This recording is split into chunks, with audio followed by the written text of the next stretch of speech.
Welcome back, everybody. Ready for another deep dive? Always. All right. Today, we're heading to sunny Coronado, California. Oh, nice. A story that unfolds that feels straight out of a Hollywood thriller. Ooh, okay. I'm intrigued. We're diving into the Spreckels Mansion. I've heard of that. A luxurious estate. Steeped in history and shrouded in tragedy. Oh, okay. So, what makes this case stand out for you? What's got you hooked? You know, it's how an idyllic setting, like this beautiful mansion, becomes the backdrop for not one but two deaths, each more mysterious than the last. Uh-oh. That's never a good sign. 2 deaths. Yeah. Back in July 2011, Max Shacknai, he's a pharmaceutical executive. Okay. He shares this mansion with his girlfriend, Rebecca Zahau, and his 6-year-old son, Max. Sounds like the start of a summer blockbuster, right? Yeah, kinda. Trust me, it takes a dark, dark turn. Okay, I'm all ears. It begins with a heart-wrenching accident. On July 11th, Max is found critically injured at the foot of the mansion's grand staircase. Oh, no. What happened? He had fallen from the second-floor banister while under Rebecca's care. Oh, that's awful. Can you imagine that? A fall like that? Yeah. A young boy, face down on a marble floor. Oh, gosh. Head trauma, spinal injuries. The kind that, just sends shivers down your spine. Tragically, Max succumbs to his injuries a few days later. Official ruling, accident. But I feel like there's a but coming. But you know it. Whispers begin to circulate. What kind of whispers? Could a coordinated, active child like Max have fallen that way? Especially from that particular banister. People close to the family were suspicious. Some had their doubts. I get it. Then boom. Just 2 days later, another tragedy. Rebecca's body is discovered, hanging from a balcony at the mansion. Here's where it gets really bizarre, though. Okay, lay it on me. The scene is disturbing. Rebecca is found naked, her hands bound behind her back, feet tied together, a gag in her mouth. Oh, that screams foul play, doesn't it? Even the most casual observer would likely have questions about a suicide. Right. I mean, the way she's bound, the location, her being naked, that paints a really unsettling picture. Doesn't really fit a typical suicide, does it? Not really. And to add to the mystery, Max Shacknai enters the picture.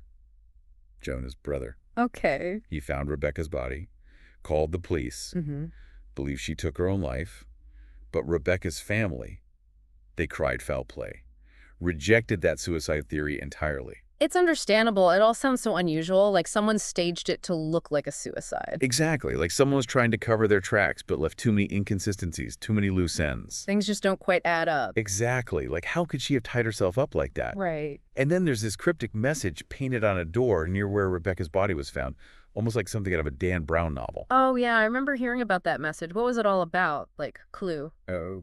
Or a distraction? Even today, it's shrouded in mystery. So we've got 2 deaths, bizarre circumstances, a cryptic message, a family torn apart by grief and suspicion. Where do we even start with all this? Right, it's like a tangled web.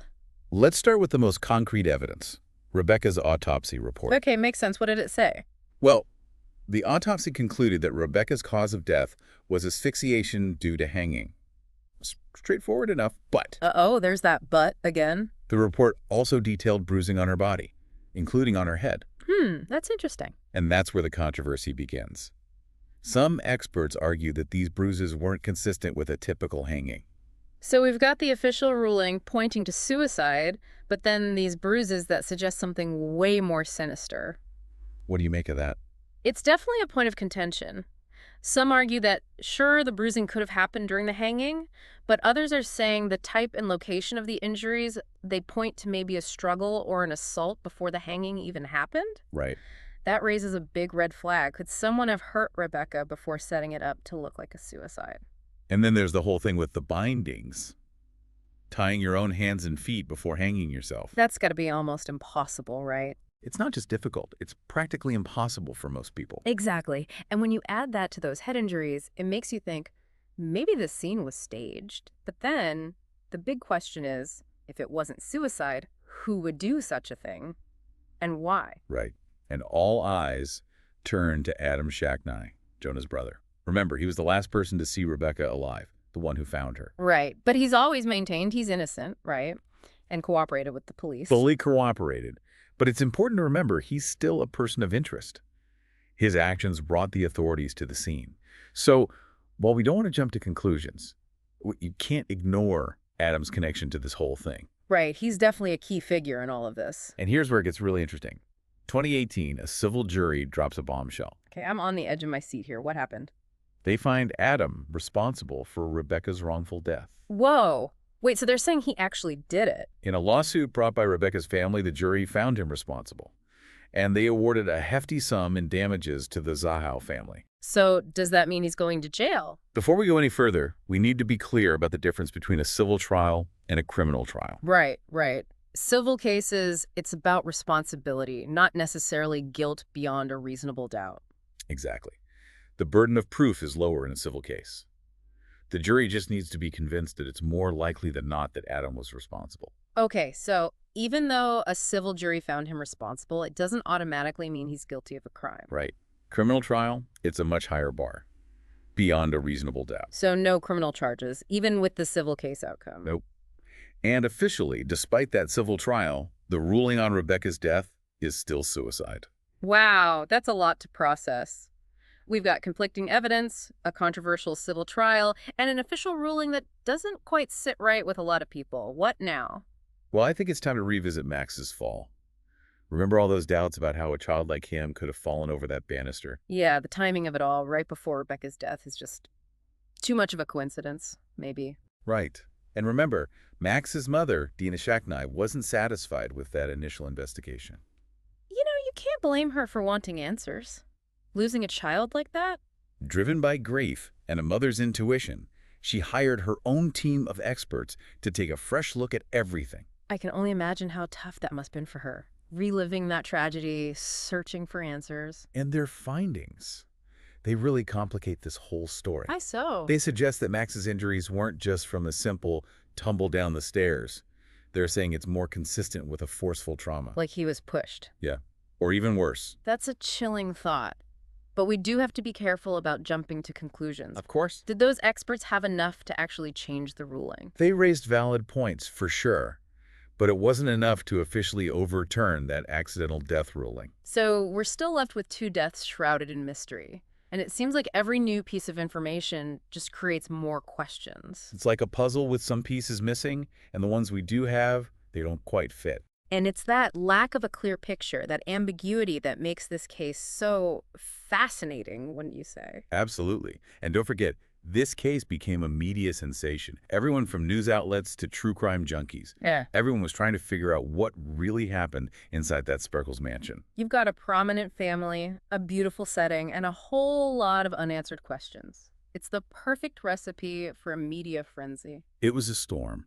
And the media coverage definitely played a part in shaping how people saw this case. Headlines screaming about murder and conspiracies. Right. It all just adds to the mystery and the intrigue, makes it hard to separate fact from fiction sometimes. Exactly. In the middle of all this, the Zahau family, they're fighting for justice. They refuse to accept the suicide ruling. They even filed a new lawsuit in 2019, determined to get to the bottom of Rebecca's death. It's a reminder that behind all the headlines and speculation, there are real people hurting. Families trying to make sense of a tragedy. The Spreckels Mansion became this symbol of shattered lives. Idyllic summers turning into a nightmare. And even if the mystery is never fully solved, the story will stick with us. It forces us to look at the darkness that can hide beneath even the most beautiful facades. It's unsettling, for sure. Even with all the investigations, legal battles, sometimes we're still left with more questions than answers, and it makes you wonder what really happened inside those walls. It really is. You think you've got it all figured out, and then, bam, another twist. Like you said, those lingering questions, those doubts, they're what keep us hooked on these true crime stories, right? Totally. We crave those answers. We want closure. But sometimes it just doesn't happen. The truth stays hidden. Right. And it's often the small things, the inconsistencies that really get to you, the pieces that don't quite fit. They make you question everything. Like, was there more to the story than we know? For sure. Like, in this case, Rebecca's body, how it was positioned hanging from that balcony, it just felt wrong. Not your typical suicide scene. Yeah, I agree. It was almost too deliberate, you know? Like, someone wanted to create a specific image, send the message. And it wasn't just the way she was hanging. Her being naked, the bindings, the gag. It felt staged, almost theatrical. Makes you wonder, was that to mislead the investigators? Or was it something crueler, meant to humiliate her even in death? It's disturbing to think about. Oh, And then yeah. you add in that cryptic message on the door. Another layer of mystery. Oh, yeah, that message. People have been debating that for years. Was it Rebecca trying to communicate something? A cry for help? Maybe a clue about who did it? Or was it just a distraction, a red herring to throw everyone off? We may never know. Right. And when you put all those strange elements together, it's not hard to see why people question the suicide ruling. It seems too convenient, too perfect almost, like someone's trying really hard to make it look that way. We do have to acknowledge, though, that the police did a thorough job. Their conclusion was based on the evidence they had. But even with all that, some parts of this case are still troubling. There are still a lot of unanswered questions. It feels like they were trying to force the evidence to fit a certain story. And that's where the doubts come in. Maybe something darker happened, something they missed or covered up. That's the thing about true crime. It speaks to that basic human need to understand, to make sense of things, especially when something awful happens. We're drawn to these cases because they make us question everything, make us see the darkness in people. And sometimes, even with all the investigating in the world, the truth stays hidden. You're right. It's like our human nature to try and find answers, even if they aren't there. Speaking of unanswered questions, what about Max's fall? We talked about it a bit earlier, but I think it deserves more attention, especially its connection to Rebecca's death. Totally.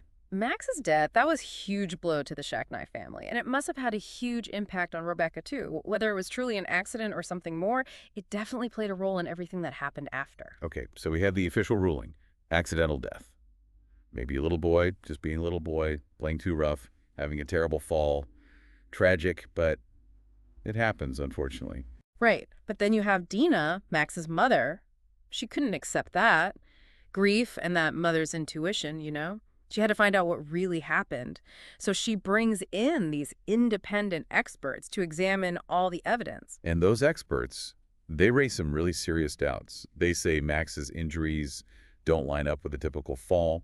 They suggest maybe there was a harder impact, like he was pushed, or worse. It's chilling to think about, but did those expert opinions change anything officially? They were convincing, yeah, but not enough to overturn the original ruling. So officially, it's still an accident, but those doubts linger, you know? It makes you think, what if something more sinister did happen? It's like one little crack in the story, and suddenly you can't help but wonder what else is hiding there.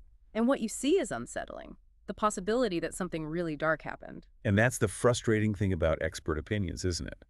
Sometimes they clarify things, but sometimes they make things even more confusing. Yeah. We're left trying to figure out whose interpretation is right. Exactly. You want a clear answer, especially when something this awful has happened. But the evidence doesn't always give us that. And when that happens, people start filling in the blanks themselves. That's where the late-night internet theories and the speculation come in. And let's be real, this case had it all. The perfect ingredients for a media explosion. A beautiful woman found dead, a wealthy family involved in something scandalous, a little boy's death, a cryptic message. This amazing mansion is a recipe for a media frenzy. Oh, the media had a field day with this one. Headlines about murder and conspiracies, constant coverage on TV, social media exploding with theories. It became a national obsession. And all that coverage, it definitely had an effect on how people saw the case. Yeah. It turned the Spreckels Mansion into this symbol of tragedy and mystery, and it fueled the public's fascination with it all. Right. That constant stream of information, a lot of it sensationalized. It can really distort things. It makes it so hard to separate truth from fiction. Like trying to see through a fog. Right.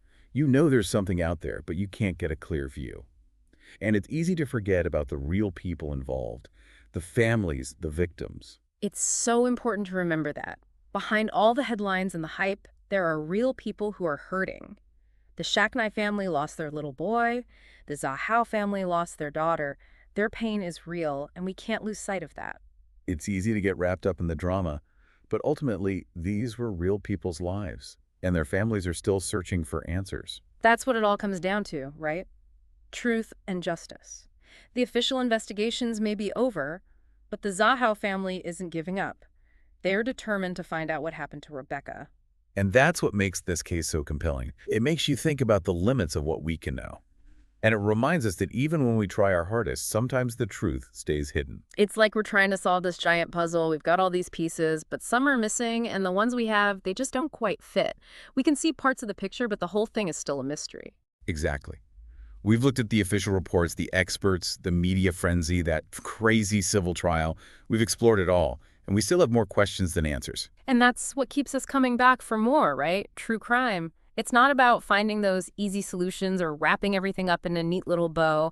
It's about facing how complex people can be and understanding that sometimes we just don't have all the answers. It's accepting that sometimes, no matter how hard we try, the truth stays hidden. We might never know exactly what happened to Max and Rebecca in that mansion, but the need to find answers, to get justice, to understand why these things happen, that's what keeps us digging. This case, it really has it all, doesn't it? The wealthy family, the beautiful setting, those dark secrets, two deaths that just don't make sense. It's like something out of a movie. It is. And because there's no clear solution, it lets us all play detective. We come up with our own theories, debate the possibilities. It's all a part of the fascination. It's important to remember, though, it's all based on real lives, real people who were hurt by this. So while it's okay to speculate, we got to be careful. Stick to the facts, avoid spreading rumors, and always respect the victims and their families. Right. These aren't just stories for our entertainment. They're about real people whose lives were changed forever. We can't forget that. Exactly. The human cost is real. So as we wrap up our deep dive into the Spreckels Mansion mystery, what have we learned? We've got 2 deaths, each one full of unanswered questions. We've got conflicting evidence, experts disagreeing, a civil trial that just adds to the confusion. And the media, well, they both shed light on things and muddied the waters, leaving us with even more questions. Yeah, it's definitely a story that will keep people talking for years to come. Maybe new evidence will turn up, maybe someone will come up with a new theory, but the truth, it might always be a secret, hidden away in that mansion. That's the thing about the Spreckels Mansion mystery, isn't it? It reminds us that some secrets stay buried. Some truths we never get to know. And some mysteries, well, they just never get solved. But even when things are uncertain, when we don't have those answers, people keep searching for meaning, for understanding, for justice. And that's what I think is so powerful about this case. We might never know exactly what happened in those walls, but the search for answers, the fight for justice, the need to make sense of it all, that's what keeps us going, keeps us asking questions, keeps us coming back to these stories, hoping that maybe, just maybe, we'll find some light in the darkness. True crime, no bull.